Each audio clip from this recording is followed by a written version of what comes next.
Planes ha inaugurat el seu primer museu, el Centre d'Interpretació Blandae Ciutat Romana, ubicat al barri de Sa Massaneda. Aquest nou espai permetrà als visitants descobrir les restes i la història de la ciutat romana de la Penya dels Pedrets, amb peces originals que documenten la vida quotidiana, les activitats econòmiques i comercials d'entre els anys 70 i 80 abans de Crist. En la seva inauguració, comptant amb la col·laboració dels Manaies de Blanes i la Coral Solstici, que aporten autenticitat a la cerimònia. El que estem plantejant aquí és una proposta cultural, una aposta per un model de ciutat que, per una banda, evidentment reforça els orígens perquè és identitat, amb el ciutadà que pugui venir, que pugui conèixer la seva història, i també genera oportunitat, turisme de qualitat, perquè posem a l'abast del visitant que ve aquí, que veu la platja, que veu els diferents elements que tenim també naturals, però que també coneix una part de la nostra història.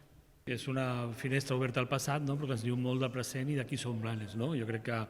aquí el que estem fent en aquest museu és que les pedres parlin, que ens expliquin el que era Blanes, el que serà i el que hem sigut. Creiem que la cultura ha de ser un fil conductor perquè vingui més turisme de qualitat, com ha dit la regidora, i aquest és un pas més, un pas potser, jo diria que és el més important, remarcar el que ha dit ella, centre interpretatiu, però al cap i a la fi és un museu i és el primer museu que té Blanes. Ara situem Blandae definitivament amb el mapa de les ciutats romanes catalanes, la situem i tot el que sabem de la Blanda romana queda d'alguna manera situat en aquest centre d'interpretació i que forma part de tot un projecte patrimonial de la Blanda ciutat romana en el qual estem excavant el jaciment romà de la Penya dels Pedrets, on ens està sortint la ciutat romana a l'aire lliure.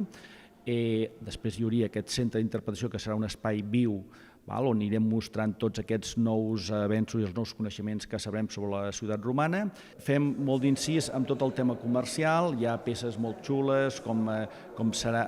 àmfores i després fem molt d'incís també amb la vida quotidiana, amb els objectes de vida quotidiana que hem trobat en aquesta zona de la Penya dels Pedrets, que és aquesta imatge que veieu aquí darrere. Bàsicament hem trobat moltes restes, fragments de llànties decorades i bé, una té uns motius eròtics magnífics, probablement relacionats amb tota la zona d'oci que hi hauria al voltant de les tavernes. Llavors, un altre element interessant són unes teules que tenen una marca que posa L. Satri, creiem que és Lucius Satrius, que seria un petit comerciant terrissaire de Blanes. El centre d'interpretació estarà obert durant tot l'any en horaris diferenciats d'estiu i hivern, amb opcions de visites guiades per a grups concertats. Així doncs, Blanes recupera i posa en valor el seu patrimoni romà, oferint a veïns i visitants una nova oportunitat per conèixer la seva història antiga.